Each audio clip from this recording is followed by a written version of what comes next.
The Z is one of the longest running nameplates in the entire automotive industry, and it's one of the highlights for enthusiasts in Nissan's lineup. The GTR is awesome, the supercar slayer, but this is the more affordable, attainable enthusiast sports car. And while the current generation is reaching the end of its lifespan, we are lucky that Nissan is looking ahead and previewing the 7th generation Nissan Z sports car with this, the 400Z prototype. A quick look at the history. The Z actually started off as a Datsun at the end of the 1960s, and throughout the decades has had highs and lows. It's entered races, won that. There's been rally versions. In 1990, they revealed the 300Z, which is pretty awesome. Fast forward a couple more years, there was a gap in which we did not have a Z sports car in America before it was brought back as a 350Z with a naturally aspirated VQ35 engine. That lasted for a couple more years. There was actually a Nismo version, which I did not know there was a Nismo 350Z until now, the recent generation, starting in 09, the Nissan 370Z. We recently spent a week with a 370Z Nismo, and while some of the interior stuff definitely is feeling a little more dated, it really reminded me of what the analog driving sports car was like, the nice, weighty steering manual, naturally aspirated, without the cloak of technology. But like we said, this generation 370Z is going to end at some point, and we will be looking at the future with this, the 7th gen 400Z. Today we are in this glorious studio checking out this 400Z prototype along with a couple other new Nissan vehicles, hence this stylish footwear choice here. It's to keep the brilliantly white floor clean. But this vehicle here, again, it is a prototype.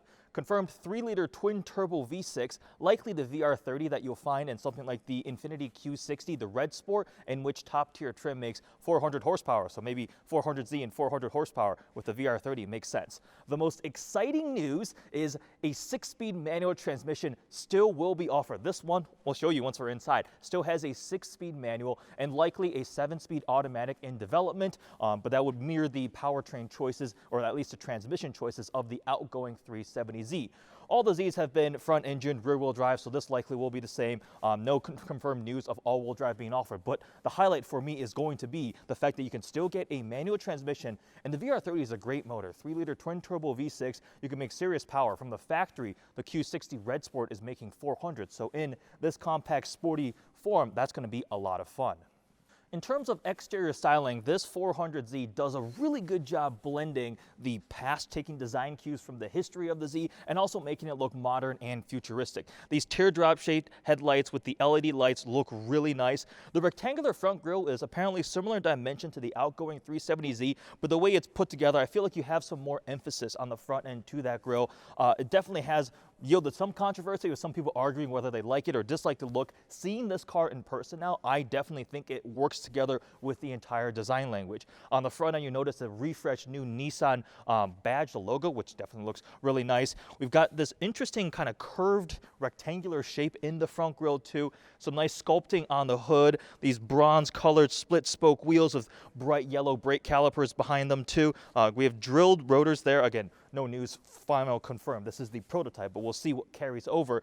I think my favorite part of the exterior styling is the side profile. It looks instantly recognizable as the Z, not only because you have the little Z badge here on the side, but the little quarter glass window right here. Also interesting, the door handle, you push a little button on the B pillar and it opens up. I was trying to grab the handle here and it didn't work. We have carbon fiber side skirts here, blacked out side view mirrors, two-tone. Yellow fluorescent pearl paint all over the vehicle, black on the roof across this pillar that goes down, and then the rear profile, I think, is the coolest part. The side looks really cool. The front end is interesting, but the rear has this really kind of modernistic, future retro vibe to it, which I just kind of combined a bunch of different words that don't necessarily go together. But those taillights are inspired by the old 300Z. Look at the rectangular floating 3D shape to it. We have a Fairlady Z badge on the back too, twin dual exhaust tips, and a carbon fiber rear diffuser around there. Overall, I think this stands out with doing a great job of blending the past version of the Z, drawing upon that heritage, but still making it look futuristic, modern, stand out. The color obviously makes it really, really stand out, but among these recent sports cars that come out, I'm a big fan of this 400Z prototype styling. With that, let's hop inside. We'll talk about the interior, the potential value. Again, this is a prototype, no price is confirmed yet, and also how this compares to some of the competitors. Random things I'm noticing. This gas door is gigantic. Look, that's the key. That's like a standard Nissan size key.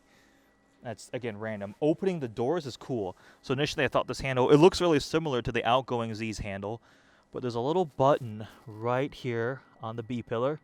You push that and the door pops open. We open up the door. We have Z on the side skirts here, or the door sills, not the side skirts. The Z logo, the door panel here.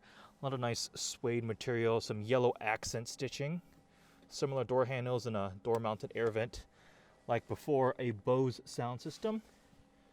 Z logo on these yellow floor mats and the seats. Multi-layer, different materials, kind of this diamond cutout pattern here with yellow accents, yellow piping here, yellow stitching on the seats. That's really cool. With that, let's hop in the driver's seat. We'll take a look at the front, all those screens, and look, that's a manual transmission. We just missed that screen animation, so that'll launch again. Again, this is a prototype, so just cycling through. 12.3-inch digital screen right up front. Looks really nice. Have this little animation. You see the shift lights at the very top. Lights up as you approach red line, various gauges. We still have analog gauges here, the 3 little paws, so another design cue from past versions of the Z. They're definitely maintaining that. You have boost, turbo speed, and the voltage. Oh, we missed it again. All right, I'll definitely keep my camera on it so you can see that in a second. There we go. That's pretty cool. And then we have the center infotainment screen here. Pulls up various things. I'm sure this will have Apple CarPlay, Android Auto. We still have big giant rotary knobs that light up here for your climate control settings there. They look nice and crisp. Engine start stop button, and look, 6-speed manual. There are 3 pedals down there. I can't really show the camera on there, but there is a clutch pedal. I can push a clutch pedal, and that is awesome. Updated steering wheel, the Z logo on it again. Little toggles here, some black plastic, glossy black plastic there, but more of that gunmetal finish you see here. Just like the 370Z Nismo we were driving with the S mode button, which turns on auto rev match downshifts, things like that. And further behind us, again, 2-seater. Only 2 seats in the 370Z, same here, but plenty of storage back there. Looks like a nice sized trunk too, with a cover there, and then little storage cubbies behind the seats again, just like I'm pretty sure the 370Z was the same exact way. So, decently practical little sports car. I would say most of the changes occur right here with all these infotainment screens and new digital screens. And really, that's what the Z really needed the most. I remember getting in the 370Z, I plugged in my phone expecting like Apple CarPlay to pull up, and I was like, wait a second, nope. It felt a little more aged for sure, and this is the latest, most modern system in the Nissans, and I think it's great. It works really well. We have seat controls inboard right here, so that was just reclining the back and front. This is moving the entire seat forward and back, so they're on the inside, both sides right there, which is moved, because on the older ones, so here we have these giant rotary. So that's, I think, the angle of the seat bottom, and then this is lumbar or angle of the back. Something's moving in the back.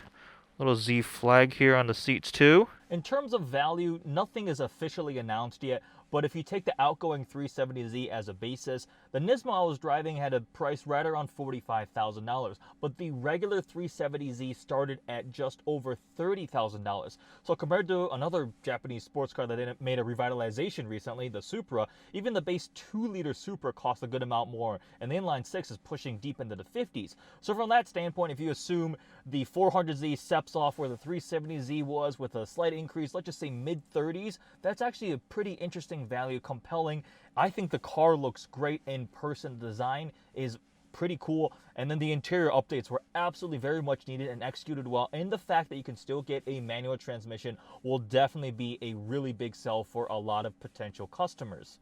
After checking out the 400Z in person, I am very much interested in seeing what the production car looks like, taking it for a drive. Very much excited for that. And maybe after we get this Nissan, we could possibly have an R36 generation GTR.